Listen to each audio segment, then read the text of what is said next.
only a month away from the release of Zootopia 2, and by this point, I kind of expected we'd already seen the last of the trailers that were going to come out for this thing. We had a teaser a fair while ago, then we got the first look trailer before we came to the final trailer, which was specifically marketed as being the final trailer. It was in the name. I think based on that, I was probably right to assume that there wouldn't be any more trailers and would just have to wait for the film to release to see more. I mean, they released a Shakira song from the movie as well, but that's not really the same thing. So imagine my surprise when today it was revealed that the final trailer was not the final trailer at all, but rather the penultimate trailer before the film's release, as today we got the international trailer, which I guess is meant to play for some international markets. Which ones? I don't know. I thought at first it would probably just be a bunch of older scenes that we've already seen before, and so whilst I was going to watch it, I figured there wouldn't be much to talk about. But then I sat down and watched it, and what do you know? There was a bunch of new clips and scenes to talk about, and so without further ado, let's jump into things. The trailer starts off with a brief look at the city skyline, and I just have to say, I'm still in awe of animation in this day and age. Seriously, I often like to rewatch older animated films from my childhood, and so, whilst I think you can't really compare traditional style to modern CG, when you look at the older CG style that came out in the 90s and 2000s, and to be honest even into the 2010s, it's crazy to see how far it's come along. One day I'm sure that eventually it's going to click in my brain that this is the norm, and I shouldn't find it very impressive, but I'm glad that day is not today, because it really just enhances my enjoyment. We then catch up with Nick and Judy, and once again we see them on that high-speed chase. From context from the other trailers, we see that they're going to be investigating some shipping port, which will get them mixed up in a chase with some criminals. In particular, at this point in the film, they're meant to be after that anteater. They seem to be on rather thin ice and are still somewhat looked down on by the Force for being rookies, and the chase all ends up going wrong. We saw over the course of the previous trailer that Judy ends up being very reckless, whilst Nick's the opposite. He's more easygoing, and that continues here. We see him put on a woolen beard and silly glasses, and I'm guessing that he's going to do this after they accidentally ram that wool crate that we saw in the last trailer. We also see from this scene that the wild boar / warthog character seems like a very obvious main antagonist for the heroes to contend with. After all, despite Nick and Judy actually working this case, this guy then appears, tells them to back off, and calls them rookies. Pretty sure he's also been featured in promotional materials hunting them down after the snake incident, so I'm expecting them to either be way too by the book, or they're going to be corrupt. There's no real in between here. We see a bunch of other cops try to lay down some road spikes to stop the chase, and it all ends in disaster. We see Nick panicking and begging Judy to slow down, then the spikes getting flipped onto the hippos. Somehow they ended up getting footage of this to show, but how? I don't think there's really an answer, although part of me wonders if this isn't some misdirection. I saw that when the car goes over the road spikes and flips them onto the hippos, it doesn't actually look like the hot rod that they're driving causes that particular accident. It's actually the criminal's van. Plus, when Nick's freaking out in the car, it doesn't look like that same stretch of road, but rather more like a bridge. Is that maybe where they crash through the barrier with the van and onto that statue which is being unveiled? Either way, it's very clear that they're going to end up getting punished for this sequence of events, although I would argue that based on everything we've seen so far, it doesn't really seem to be Nick's fault at all. I think that Judy is going to be overly reckless to try to prove herself. Although that being said, there's also the chance she's simply behaving recklessly to try to make up for the fact that Nick seemingly doesn't care. He's overly easygoing and he just goes with the flow.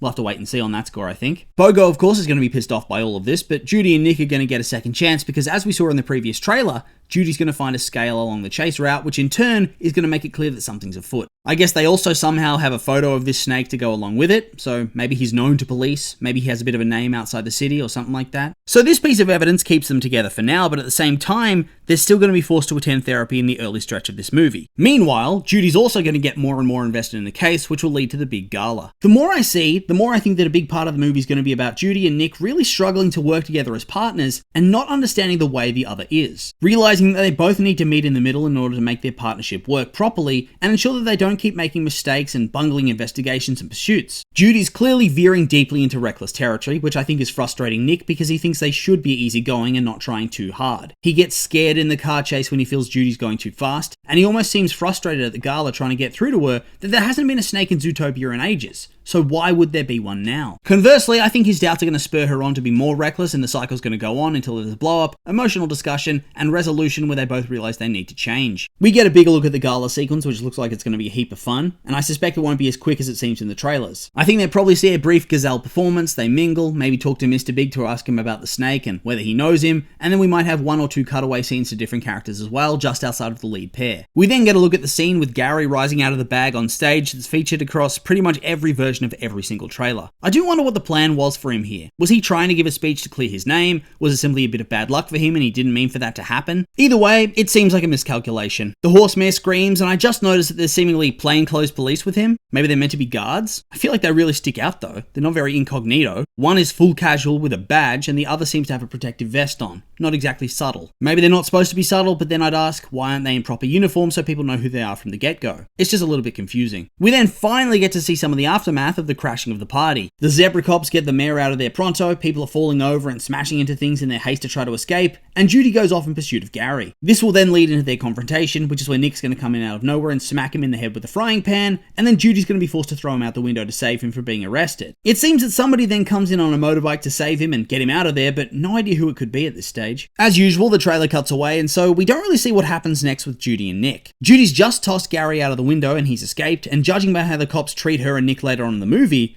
I'd expect that they're currently fugitives from the law for what they did, and so they need to solve the case to clear their names. I suppose the explanation as to how they escape is going to be left up to our imagination until we see the movie. They probably do need to leave some things a bit mysterious because you don't want every single plot beat, joke, or action sequence spoiled in the trailer. I think that when films do that, it does really lessen the impact quite a bit when you get to see those movies finally play out on your screen. Just not as enjoyable. We have a brief little shot of Judy being overly enthusiastic about her and Nick being the greatest partners of all time and punching his arm with him being a bit, I don't know, shocked, before it's finally over to the Marsh Market sequence for the first time in this trailer. We know from previously that they find a reptile expert, and this expert takes them to Marsh Market, which is kind of treated as a backwater hick town cut off from the rest of Zootopia. According to the Beaver, when the city was founded, this particular neighborhood was cut off from the rest, and I wonder if that was an intentional thing. Was this place maybe here first, and then Zootopia was built up around it and left it behind? Or is it just meant to be a slum where they dump all the unwanteds? Anyway, to me at least, this place kind of looks more like a theme park than a town. I wouldn't be shocked to see this type of place appear in the Worlds one day as a little themed land. It does feel like it could have a whole lot of potential. Honestly, the whole world of Zootopia feels like it has a lot of potential in theme park contexts. We can see that whilst Nick and Judy are getting the tour, they're trying to be incognito, which I guess to them involves wearing their normal casual wear and then slapping a cap and a bucket hat on. They're not exactly masters of disguise here. As part of Marsh Market, we know there's a secret underground reptile community where they meet up to hang out and drink and whatever in a club in a half-sunken ship. Or at least, I think that's where they're meeting up. I have no idea as to the order of events for this part of the film, though. I presume that they're going to come to Marsh Market with their guide, talk to a couple of folks, maybe go to this club and have some interactions with the local reptiles, where they start to see that the public opinion against these people is wrong. I mean, they probably could have figured that one out after the big Predator scare campaign that was part of the first movie, but hey, I suppose some people really do need their hands held every single step of the way. The Reptile Club looks like it has a lot of potential to be very funny, with lots of strange and wacky interactions, and part of me wonders whether Nick's going to have to deal with a little bit of bigotry of his own in this movie. In the first film, Judy had to come to grips with her own bias against Nick and other predators in society, but here, Nick seems very uncomfortable with reptiles. He seems especially unsure before heading inside. When those little lizards climb on him and talk about how warm he is, he squeals and tosses them away. He was snarking at Judy about how there were no snakes in Zootopia, and so they should drop the case, as if he doesn't want to be involved. He clobbers Gary with a frying pan, even though he was clearly in the middle of a conversation with Judy. Maybe this will be a plot point they follow up with. I don't know. Also, a really wild scene happens here where he bumps into a lizard who drops her tail, and he desperately tries to put it back on because he's worried it's all his fault. It reminds me of that scene from Paddington 2, the greatest film of all time, where he accidentally shaves the judge's head and so he tries to stick it back on with marmalade with minimal success. In this instance, instead of being sent to prison, Nick is instead flirted with by the lizard lady, who tells him to keep her tail and also gives him the eyebrows, you know? Well,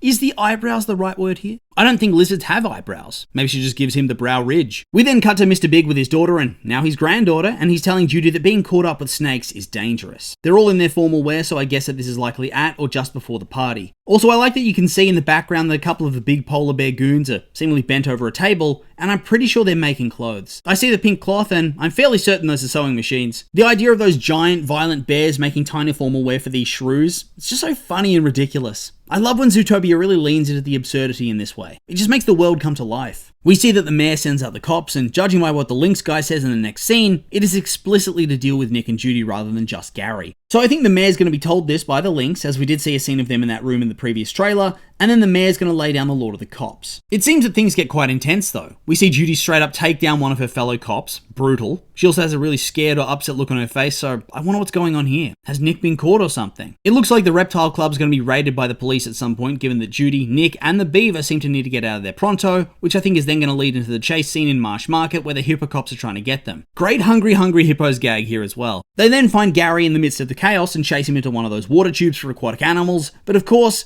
Judy's going to be far too reckless and try to last too long in the pipe, and she's going to run out of air, so Nick has to grab her, and somehow he gets them ejected from the pipe in the middle of nowhere. If there's ever a time where they briefly go their separate ways in this movie, I suspect it's going to be here because Judy's almost gotten herself killed, and it might just be too much for Nick to deal with. They of course are going to end up teaming with Gary, and it seems with the Beaver, and they're going to uncover some big conspiracy. I'm guessing it's going to be to frame reptiles as being the perpetrators of organized crime, which allows the Lynxes to go unnoticed. A few more scenes flash past here, but most of it's just action or stuff we've already seen. The major thing I did notice is that in the desert region, they're with a lynx. Apparently there's meant to be this runt character who's more easygoing than the others, and he's played by Andy Samberg. So I think he's going to be helping them and Gary, and I think he's also the person who helps him escape on the bike in the snow earlier in the trailer. So yeah, a fair bit of new content that's helping to shape our understanding of the movie, and that's getting me massively hyped up. I've been keen for a Zootopia sequel for years at this point, so I'm really hoping it doesn't disappoint. I think they have a solid idea, and so long as it doesn't feel too derivative or samey as the first one, I think it's going to be very well received. And I mean, the first one printed money, so this one powered by nostalgia is also going to blow up, surely. Only a month to go now. But with all that being said, these have just been my opinions, and now I'd like to hear yours. What did you think of the trailer? Has it gotten you hyped for Zootopia 2? Maybe not. I'm curious for your thoughts, so make sure to like, comment, and subscribe, and let me know.